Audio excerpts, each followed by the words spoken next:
23 तारीख को उपचुनाव के नतीजे बिहार में आने वाले हैं, लेकिन इससे पहले भाजपा ने बहुत सारे अपने गेम प्लान को अंजाम देना शुरू कर दिया है।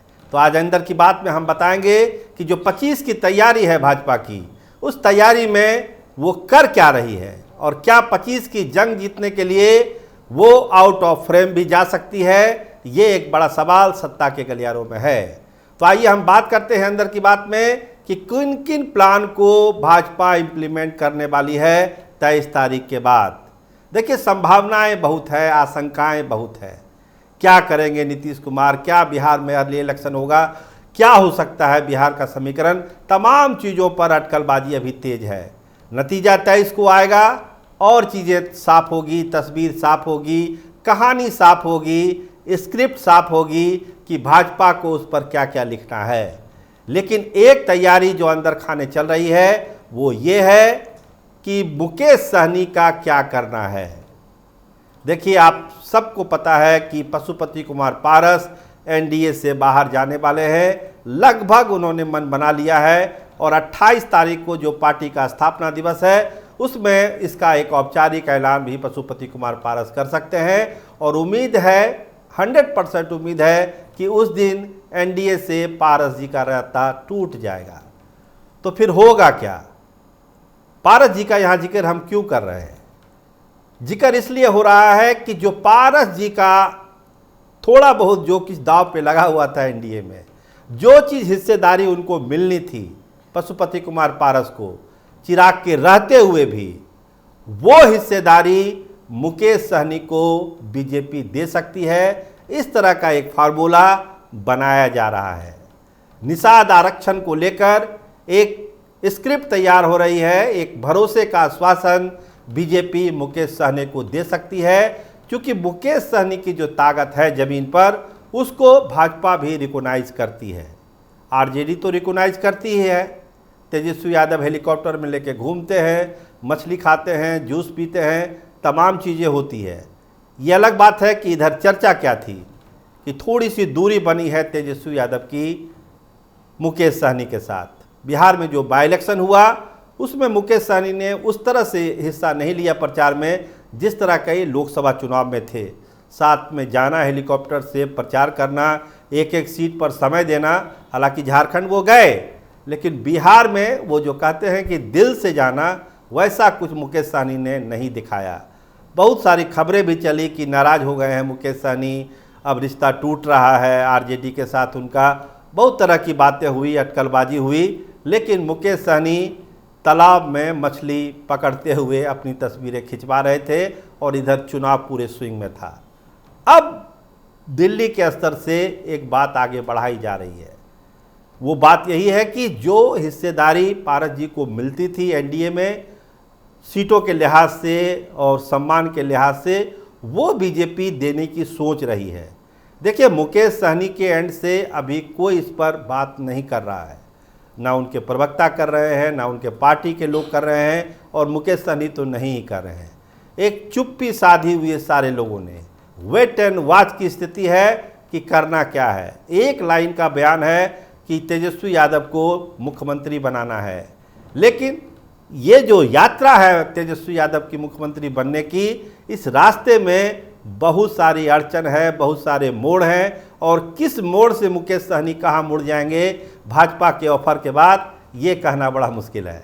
तो भाजपा की तैयारी है। मुकेश सहनी जो सहनी वोट है एक बड़ी ताकत है, और विधानसभा चुनाव जिस तरह से कांटे का होने वाला है, दो तरह से फायदा भाजपा अपना देखती है।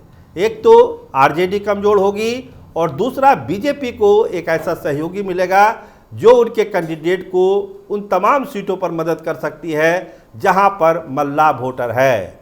और नो डाउट मुकेश सहनी ने उस वोट बैंक को काफ़ी गोलबंद किया है अपने नाम से। संसाधन भी है, शक्ति भी है, मेहनत भी करते हैं, तो एक वोट बैंक तो उनका बना ही बना है।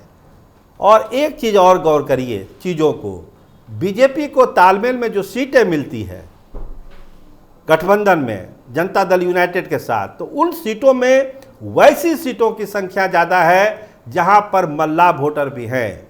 तो भाजपा अपने नज़रिए से मुकेश सहनी को काफ़ी फायदेमंद मानती है।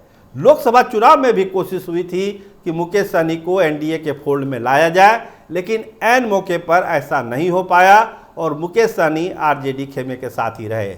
लेकिन इस बार दिल्ली में बहुत ही सीरियस एफर्ट हो रहा है। जो हमारे सोर्स हैं वो यही कह रहे हैं कि भाजपा के जो थिंक टैंक हैं, जो बिहार के कंसर्न हैं, बिहार की चीज़ों को देखते हैं, उनका साफ साफ कहना है कि मुकेश सहनी को लाया जाए एनडीए में। ये 25 के चुनाव में बीजेपी को काफ़ी फायदा पहुंचाएगा। लेकिन बात वहीं अटकती है कि लाया तो जाए, लेकिन किन शर्तों पर। पारस वाली बात तो है ही, ठीक है, एक जगह खाली हुई एनडीए में, एक सीट खाली हुई है, तो उस सीट पर मुकेश सहनी आ सकते हैं। लेकिन पारस जी वाली सीट पर क्या मुकेश सहनी मान जाएंगे या उनके सीट का दायरा बड़ा करना पड़ेगा, ये एक सवाल है। और इस सवाल का जवाब भाजपा के थिंक टैंक खोजने की कोशिश कर रहे हैं कि किन शर्तों पर मुकेश सहनी को लिया जाए। देखिए, एक सैद्धांतिक मामला मल्ला आरक्षण का है जो चलता रहता है, और उस मल्ला आरक्षण को लेकर इस बार भाजपा के लोग थोड़े लिबरल हुए हैं। साफ कह रहे हैं कि कुछ ना कुछ हम इस बार जरूर सोचेंगे। लेकिन सीटों की संख्या की जब बात आती है, एनडीए में देखिए ऐसे भी सीटों की मारामारी है। बीजेपी और जेडीयू में मैक्सिमम बंटवारा हो जाता है, सहयोगियों के लिए कुछ बचता ही नहीं है। और नीतीश कुमार साफ कहते हैं कि भाई देखिए, जो भी सहयोगी दल है वो बीजेपी के साथ है, हमारा गठबंधन बीजेपी के साथ है। और बीजेपी चाहे तो अब जिनको अपना साथी बनाए, चाहे वो चिराग पासवान हो, जीतन राम मांझी हो, उपेंद्र कुशवाहा हो, बीजेपी समझे हमको कुछ नहीं समझना है। यानी अगर 115 सीटों पर जनता दल यूनाइटेड लड़ती है तो बाकी सीटों पर बीजेपी को एक सीट मैनेजमेंट करना पड़ेगा, अपनी सीटों की संख्या को भी घटाना पड़ेगा। लेकिन सवाल फिर वही है कि अगर आप सीटों की संख्या घटाते हैं तो क्या उसका फ़ायदा जीत में होता है, वो जीत में कन्वर्ट होती है वो सीटें मुकेश सहनी को लाने के बाद।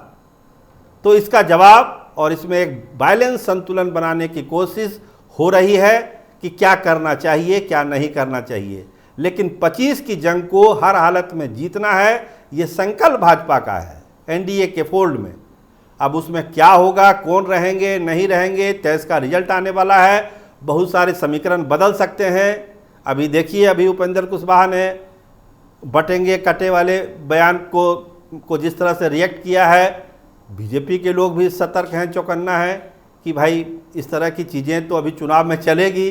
अगर सहयोगी पार्टी ही विरोध करना शुरू करेंगे तो फिर जनता के बीच क्या मैसेज जाएगा। तो इन तमाम चीज़ों को भी एक आकलन के तौर पर बीजेपी देख रही है। 23 तारीख को नतीजों का इंतजार है। भाजपा अगर ठीक ठाक करती है, 2 सीटों पर उपचुनाव में है, अगर दोनों सीट भाजपा जीतती है तो फिर अपने हिसाब से वो सारी गोटियां फेंक सकती है। जो बिसात बिछानी है 25 की, उसमें अपने पास से फेंक सकती है। और मुकेश सहनी के लिए कहीं ना कहीं एक एडजस्टमेंट प्लान एनडीए के भीतर भाजपा बना सकती है और इसको लागू कर सकती है। लेकिन अगर नतीजे उपचुनाव के प्रतिकूल आए तो समझिए कि सब चीज़ गड़बड़ घोटाला हो जाएगा। फिर ये जो प्लान बन रहा है एनडीए में मुकेश सहनी को लाने का, उस पर एक ग्रहण भी लग सकता है। तो देखिए होता क्या है, तो इसका नतीजों का इंतजार है आपको भी, हमको भी। आप देखते रहिए कैपिटल टीवी बिहार। आपका बहुत धन्यवाद, आपका बहुत बहुत शुक्रिया।